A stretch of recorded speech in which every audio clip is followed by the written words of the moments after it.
எனக்கு அன்பான சகோதர சகோதரிகளே, உங்கள் அனைவருக்கும் என் அன்பான வாழ்த்துதலை தெரிவித்துக் கொள்கிறேன். நாம் ஏன் கடவுளுக்கு நன்றி செலுத்த வேண்டும்?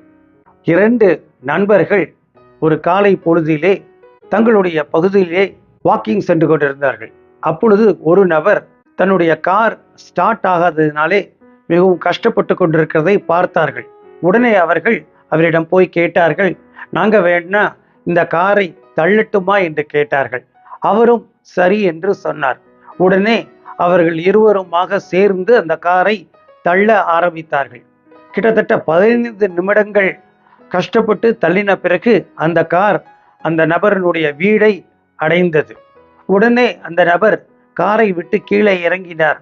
விறுவிறு என்று வீட்டுக்குள் சென்றார். மகனே, இன்று நீ ஆட்டோல தான் ஸ்கூலுக்கு போக வேண்டும், என்னுடைய காரில் ஸ்டார்ட் ஆக மாட்டேன்றது என்று சொன்னார். இந்த 2 நண்பர்களும் அப்படியே திகைத்து போனார்கள். அந்த நபர் ஒரு வார்த்தை கூட நன்றி என்று சொல்லவில்லையே என்று விழித்தார்கள். ஆம் நண்பர்களே, நாமும் கூட ஆண்டவரிடத்திலே பல நன்மைகளை உதவிகளை வாங்குகிறோம்.